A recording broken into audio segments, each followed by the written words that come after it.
sou a Mariana Martucci, eu sou editora na Exame. Estamos aqui no FII Priority Summit no Rio de Janeiro, onde durante os dias 12 e 13 de junho, diversos palestrantes com grandes nomes nacionais e internacionais vão discutir um pouco sobre as oportunidades de negócios entre o Brasil e o Oriente Médio.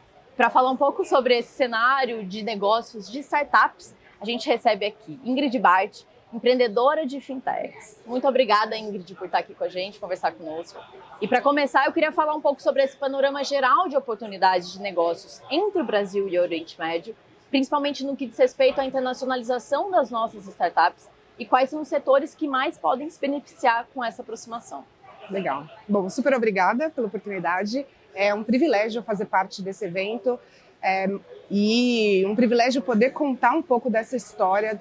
É uma história nova para muita gente, de como o Brasil é pioneiro em vários setores de startup, né? Então, só para condensar um pouco, startup ela pode ser de muita coisa. Então, a gente tem startups de saúde, as fintechs, né, que são as bastante faladas, principalmente nesse evento, que são as startups de serviços financeiros.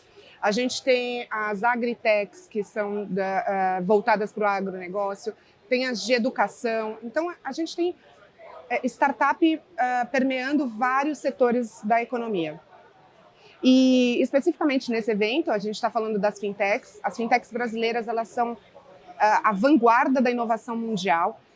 Sem sombra de dúvidas, é o setor de startups que mais cresce e é mais pujante no Brasil. Não único exclusivamente por essa questão de contas digitais, mas pela inovação na regulação. Então, a gente tem, por exemplo, aqui no Brasil, os reguladores muito voltados para a inovação, que estão fazendo um papel excepcional. O nosso Banco Central, por exemplo, ganhou como o melhor banco central do mundo, principalmente por essa participação na inovação, na tecnologia, por trazer essa vanguarda mesmo da tecnologia para o setor financeiro. Então, o primeiro setor que eu falo que é uma grande oportunidade de negócio, de mostrar a inovação brasileira, é o setor de fintechs. E, de novo, não só pela conta digital, por essa facilidade, mas também pela inclusão e pela dignidade financeira que as fintechs trazem. Eu costumo dizer que você ter acesso a bons serviços financeiros não é luxo, é um direito essencial. A gente tem, inclusive, uma cartilha de dignidade financeira no site do Banco Central que fala sobre isso, de como esse bom acesso a serviços financeiros é primordial para melhorar a vida das pessoas de uma maneira geral. Então, esse, sem sombra de dúvidas, é o primeiro ponto. Segundo ponto que a gente está fazendo um excelente trabalho é com relação às agritechs. E aí vem esse relacionamento, essa construção de relacionamento e oportunidade com o Oriente Médio, em especial com a Arábia Saudita. As nossas agritechs, como a gente fala, elas são muito pioneiras, elas são inovadoras e principalmente pensando num ambiente onde a gente está discutindo muito ESG, meio ambiente, transição energética, clima. Elas são na minha opinião, assim, as que vão conseguir prover essa questão de impacto no agronegócio de uma maneira geral. E isso é uma porta de oportunidades pensando em Arábia Saudita, não só por essa questão do impacto ambiental, mas também pensando em alimentos, né? Então, como é que a gente produz mais com menos impacto ambiental? Como é que a gente consegue promover essa questão de melhorar a degradação dos solos, por exemplo, a questão de transição energética? Serão essas as startups que vão conseguir colocar o Brasil na liderança das discussões ambientais, das discussões climáticas, e eu vejo assim com muito bons olhos essa questão de oportunidades de negócio mesmo e até de internacionalização das nossas startups. O terceiro ambiente de startups que eu vejo também que está fazendo um excelente papel é a parte de health techs, as startups de saúde. De novo, assim, a gente cria muitos bons negócios de startups de tecnologia e de inovação dentro desse ambiente. A gente já começou a exportar essas startups, principalmente, por exemplo, para a Europa. Então, o ano passado ou no ano anterior, se eu não me engano, a gente teve uma missão promovida pelo Itamaraty, na Alemanha, para levar startups brasileiras para a maior feira médica do planeta. E as startups que foram, né, as healthtechs que foram, elas fecharam negócio, estão exportando para lá e estão criando negócios lá. Então, estão abrindo os seus Tax IDs lá e provendo esses serviços lá. Então, numerando ali, esses 3 setores de startups são os que eu vejo que nos próximos anos vão estar brilhando muito. Muito bom. E falando um pouco sobre internacionalização, o presidente Lula, durante o evento, ele falou um pouco sobre o Brasil parar de só exportar commodity, mas também ser referência em inovações tecnológicas. Então, eu queria que você falasse um pouco do papel até da América Latina como um hub de inovações, fintechs, como você já falou, como que a gente pode ser modelo para o resto do mundo, né? Não, legal.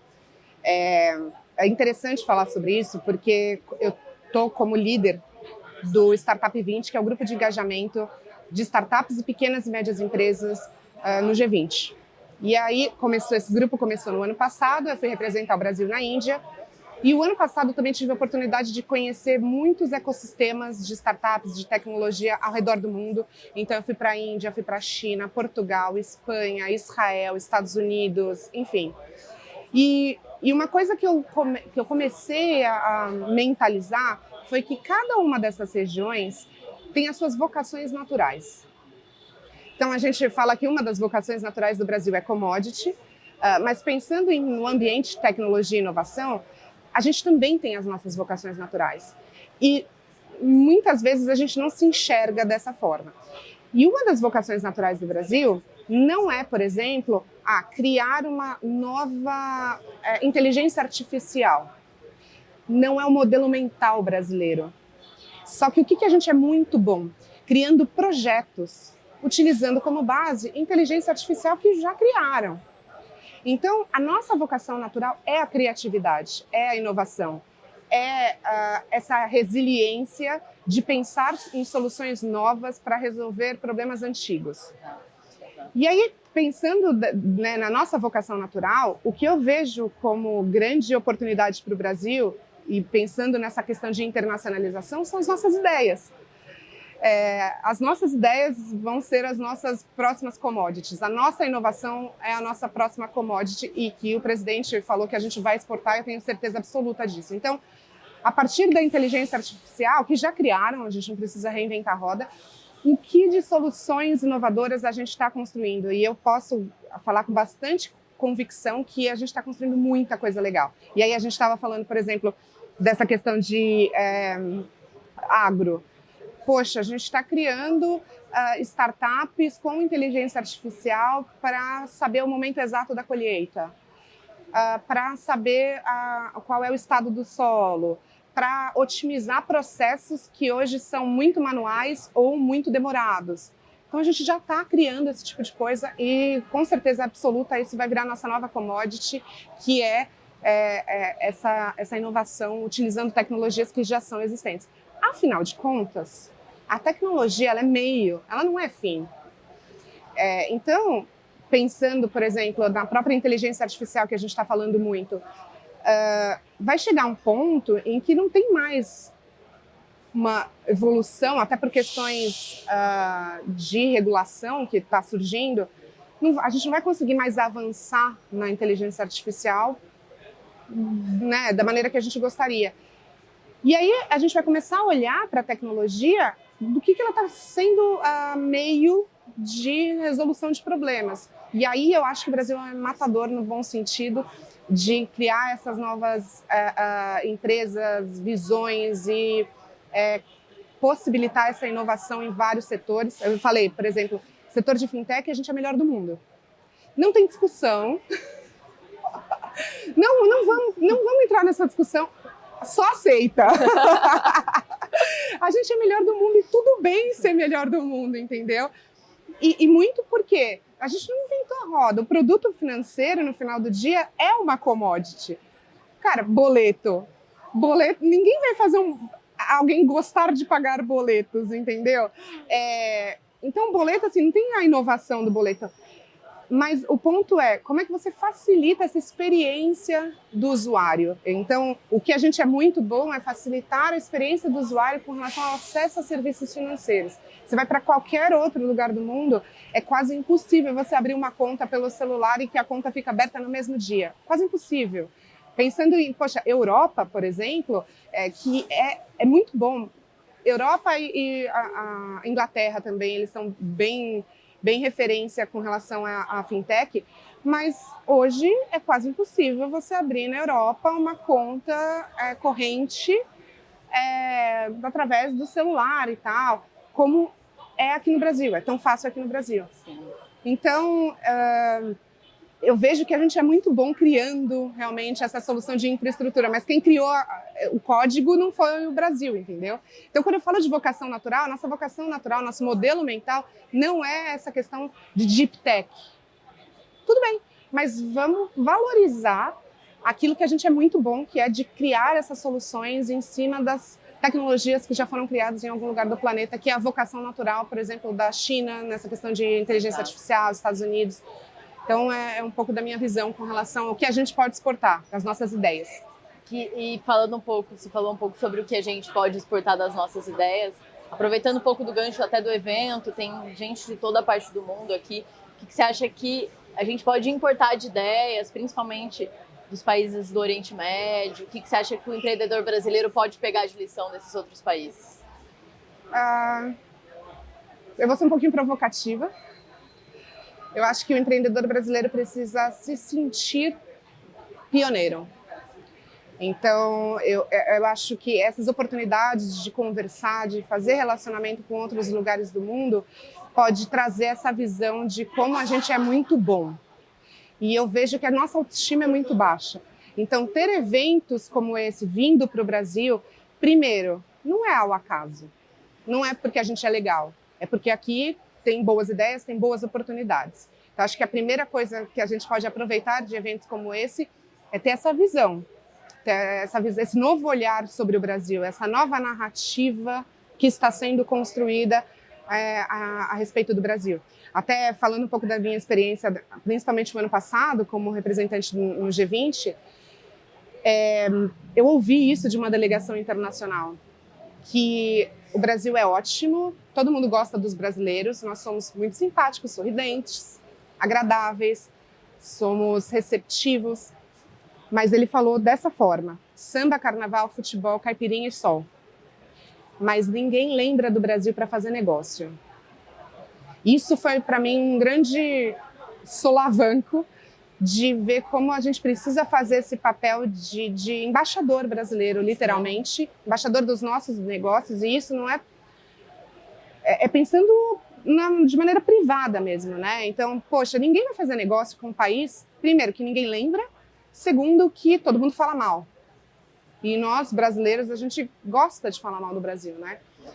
Então, pensando de maneira prática, eventos como esse são excelentes oportunidades de criar essa nova narrativa de Brasil, essa nova marca brasileira, essa marca de pessoas inovadoras, essa facilidade de fazer negócio, porque eu realmente acredito que é muito fácil fazer negócio com o Brasil, até por essa nossa característica receptiva, de contar essa nova história de pessoas inovadoras, empreendedores inovadores, um ecossistema extremamente pujante. Hoje, o ecossistema de inovação brasileiro está entre os 5, 6 melhores ecossistemas do mundo. E ninguém sabe disso. E acho que esse olhar, esse relacionamento com outros países também pode nos trazer esse novo olhar com relação ao Brasil. Porque a gente vai conversar, a gente vai entender os desafios, você vai ver que todo lugar do mundo tem desafio e que as nossas soluções podem servir para muitos lugares. E vice-versa. Então, pensando também no caminho inverso, né, não só no que o Brasil pode mostrar, mas no que o mundo pode mostrar para o Brasil, é também trazer esse fluxo financeiro para cá. Então, de novo, se você não tem oportunidade, se você não tem inovação, esse fluxo financeiro não vai vir. E trazer essas pessoas para cá, para olhar o que está acontecendo pessoalmente falando, é muito importante para mostrar esse novo Brasil, para criar essa nova história do Brasil E, para mim, muito apaixonada pelo Brasil, somos a vanguarda da inovação mundial. Maravilha. E para a gente fechar, a gente conversou um pouco antes na entrevista. Aqui, tudo bem que a gente fala um pouco sobre os desafios que a gente tem aqui no Brasil ainda no setor de empreendedorismo, de investimento, mas acho que muito se conversa aqui também sobre as oportunidades que o Brasil oferece, que eu acho que esse talvez seja a grande ideia do evento, né? Que os investidores venham aqui e vejam onde dá para se investir. E na sua visão de que hoje em dia o Brasil tem oportunidade para os investidores virem colocar dinheiro? Startups, principalmente, né? Mas eu vejo que o Brasil hoje é e tem que se mostrar como líder das discussões globais de meio ambiente, transição energética e clima. 60% do território brasileiro é a Amazônia. Ninguém pode discutir a Amazônia sem o Brasil. E, infelizmente, a gente vê que isso começou a acontecer, mas a gente percebeu rápido e agora, com a COP, inclusive, vindo aqui o ano que vem, a gente vai sentar nessa cadeira de liderança. Então, independente, né, de startups, eu acho que esses temas são do Brasil. Então, o Brasil é líder e vai continuar sendo dessas discussões de como a gente vai solucionar esses desafios globais daqui para frente. E uma coisa interessante também que eu gostaria de mencionar, infelizmente a gente teve a catástrofe que foi no Rio Grande do Sul, inclusive as bandeiras aqui no Copacabana Palace são do Rio Grande do Sul, eu tenho família do Rio Grande do Sul, meu pai é gaúcho. E eu ouvi muito falar assim sobre, não, porque é desmatamento na Amazônia, é o agro brasileiro, e isso é uma super falácia. Porque o que está acontecendo, o que aconteceu no Rio Grande do Sul, o que está acontecendo é uma crise climática global. Ali foi só uma consequência de coisas que estão acontecendo no planeta. E principalmente o nosso agro, por exemplo, ele é um dos setores, né, de agronegócio mais inovadores do mundo. Então não é o agro brasileiro, não é o desmatamento na Amazônia que está cometendo essas crises climáticas e que, infelizmente, aconteceu no Rio Grande do Sul. Então, a gente tem que parar de falar esse tipo de coisa, de colocar a culpa no Brasil, porque isso está acontecendo no planeta. E eu vejo muito eventos como esse, como essa oportunidade de mostrar as nossas soluções inovadoras para o mundo nesses setores, especialmente para acabar com essa falácia de que o que aconteceu ou o que está acontecendo é culpa nossa. Não, não é. Não é, principalmente porque a Amazônia, em especial, é uma das maiores florestas preservadas do mundo. Em outros lugares do planeta, eles dizimaram as florestas tropicais e as florestas nativas deles. Então, para a gente aprender. Eu acho que eventos como esse tipo de relacionamento que a gente está muitas vezes começando, são para a gente aprender o bom papel que a gente está fazendo e se posicionar como esse lugar inovador, esse lugar que preserva a natureza, esse lugar que está trazendo inovação no agro. O agro o agro brasileiro é referência mundial. As pessoas às vezes ficam até incomodadas com a nossa representação e com o nosso pioneirismo no agro. Então, eu acho que é uma excelente oportunidade para o brasileiro aprender o quanto a gente é bom em vários lugares, vários setores, e se colocar realmente como essa vanguarda nessas discussões, em outras discussões, falando de inovação, startups, empreendedorismo de uma maneira geral. Eu sou suspeita, mas eu acho que o empreendedor brasileiro é o melhor empreendedor do mundo. De novo, só aceita. Aceita ser bom, gente. E eu fico muito feliz quando acontece do mundo olhar para o Brasil, não só nesse evento, mas em outros eventos que estão vindo, COP o ano que vem, BRICS o ano que vem, G20 esse ano aqui. Sim. Cara, Deus é brasileiro. Ele está dando todas essas oportunidades para a gente aceitar que a gente é muito bom e que a gente vai estar nesse pioneirismo ao longo dos próximos anos. Ingrid, muito obrigada por conversar com a gente, foi um ótimo papo. E quem está acompanhando a gente, a Exame é mídia partner aqui no evento. A gente tem um estúdio aqui, onde a gente vai receber mais convidados, ter conversas mais enriquecedoras, como a da Ingrid. Muito obrigada, acompanha a gente aqui. Ingrid, muito obrigada. Eu que agradeço.